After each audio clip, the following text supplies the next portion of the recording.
Imagine standing behind stone walls, believing you are safe, when the sky suddenly becomes your greatest threat. There was no warning, no sign, only a dry crash, like thunder, followed by a rock weighing dozens of kilos plummeting from above, reducing entire towers to ruins. This was the true terror of facing Rome, a weapon that did not march, did not shout, and did not wield a sword, but spoke with stones that fell like a divine curse. Enemies feared the legions, but what truly kept them awake at night was the invisible roar of a machine that seemed to awaken hell itself. It was the Onager, the wild donkey that kicked backward with violence and spat destruction from afar. And it was not just a weapon, but a warning.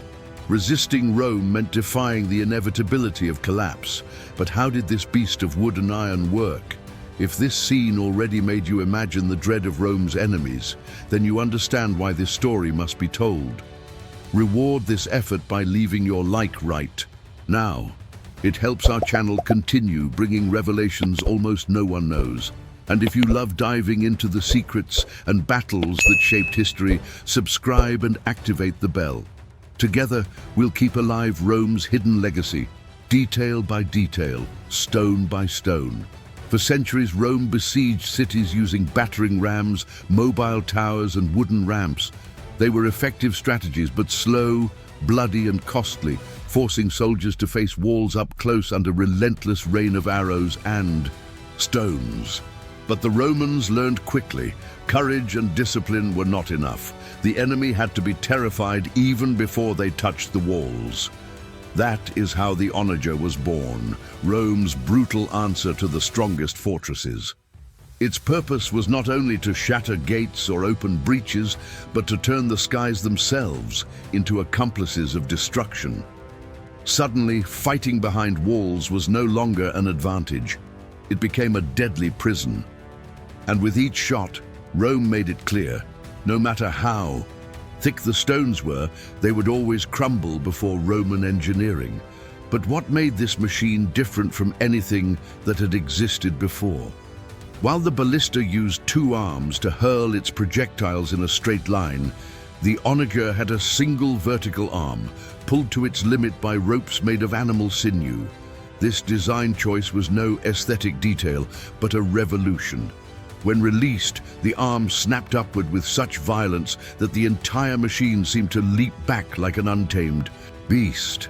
The recoil was so brutal that many compared the impact to the kick of a wild donkey, and thus its name was born. But this power had a price. If not firmly secured to the ground, the Onager could shatter its own frame, crack stone platforms, or even injure its crew. It was a weapon dangerous not only for the enemy, but also for those who dared to control it. Yet, when mastered, its fury became Rome's most devastating weapon. But what exactly did it hurl into the skies? The Onager did not throw random rocks. Its projectiles were carefully carved blocks of stone, weighing between 10 and 50 kilos, capable of reducing entire walls to rubble. But Rome did not limit itself to brute force. Often, the stones were inscribed with mocking phrases, "Catch me if you can," turning destruction into insult. Other times, amphorae filled with flaming pitch were launched, spreading fire and panic. In darker moments, even infected corpses were hurled, transforming the Onager into a primitive, biological weapon. Imagine standing atop a wall, surrounded by the silence of night, when suddenly you hear the dry crash of a shot. You didn't know where it would land, but you knew it would. That was the true power of the machine, not just destroying structures, but demolishing men's courage.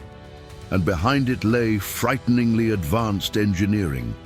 The secret of the Onager was not just in its wooden arm, or the sling holding the stones, but in its invisible heart, the torsion bundle, a dense tangle of ropes made from animal sinew, and in some cases even human hair, twisted and compressed to the limit. This living mass had to be constantly moistened to keep its elasticity, or it became useless. The mechanism worked like a chained beast, each crank turn lowering the arm's stored tension until the contained energy exploded into a devastating shot. The sound was unmistakable, a sharp crack followed by the high-pitched whiz of rope slicing the air. In an instant, the stone was flying in, a lethal arc. But the real genius lay in what the enemies could not predict, the invisible trajectory that turned the sky into a trap. Unlike the ballista, which shot in a straight line, the Onager launched its projectiles in a high arc, almost invisible to defenders' eyes. From the ground, you could not see the stone approaching, only hear the crash of the shot and seconds later the devastating impact. Roofs cracked like clay, towers collapsed in chunks, entire columns split in half. The most frightening part was not the immediate destruction but the constancy, stone after stone, day and night, until defenders could no longer sleep, living in fear of the next strike. Many armies did not surrender at the sight of the legions, but when they were already broken, crushed by the psychological terror that came from the sky. Yet to keep this machine alive, Rome relied on something few noticed, an invisible orchestra of specialists. The Onager was not operated by a single man, but by an entire team of experts, the ballistari. Each soldier had a precise role. One tightened the mechanism, another adjusted the sling, another calculated the angle, and finally, someone gave the order to fire. Behind them, another group worked non-stop to prepare more ammunition, keep the sinews moist, repair parts, and ensure nothing failed. It was like an orchestra where each mistake could mean disaster. If the sinews were too dry, they lost elasticity, too wet, and they stored no energy. It was like dealing with a capricious creature, unstable, demanding, but relentless when tamed. The recoil was another constant risk, capable of throwing the machine backward like a furious beast.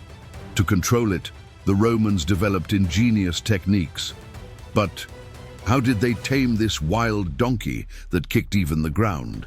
The Onager's kick was so brutal that if not properly anchored, it could destroy itself or kill its crew. That's why Roman engineers built special platforms, trenches reinforced with stone, thick wooden bases, and even damp soil pits to absorb the impact. Even so, each shot was a calculated risk. Archaeologists have found remains of destroyed onagers, split timbers, twisted nails, and burned platforms, silent witnesses of their uncontrollable power. But for Rome, the risk was worth it. When a wall finally collapsed after days of bombardment, it was not just a military victory, it was a statement of absolute domination.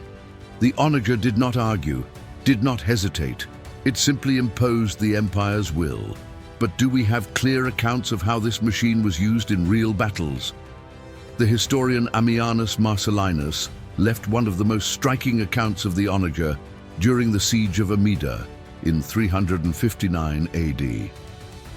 There, Roman defenders used these machines to smash Persian towers and scatter their ranks with projectiles the size of millstones. Ammianus described walls cracking, shields flying into the air, and men vanishing under showers of debris. These were not just weapons, they were mechanical monsters that changed the course of battle. And the most impressive part is that archaeological evidence confirms their existence. Carved stones, bronze slings, and charred platforms have been found in sites like Masada and Canuntum. All point to the same truth. Rome dominated not only with the sword, but with engineering that turned the sky itself into an ally. But in the end, what remained of this terror once Rome disappeared? Over the centuries, the Onager lost ground to newer machines like counterweight trebuchets, simpler and safer. Yet its shadow crossed into the Middle Ages.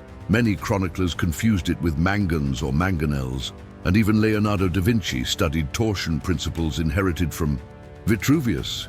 Some scholars believe the name Onager was more symbolic than technical, but archaeological remains, ancient accounts, and modern reconstructions make it clear. It existed, and it was one of the most feared instruments of war in antiquity. A monster of wood, iron, and sinew that spoke with stones and roared with thunder. While the world remembered marching legions and banners in the sun, Rome prepared an even more convincing argument. The sky itself would fall upon those who dared. Resist. Final phrase. Rome did not only conquer lands, it conquered even the silence of its enemies. If this dive into history has already given you new perspectives on Rome's power, give back by leaving your like.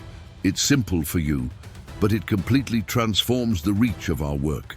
And subscribe to the channel, because each new episode will change the way you see war, engineering, and the greatness of an empire that still echoes to this day.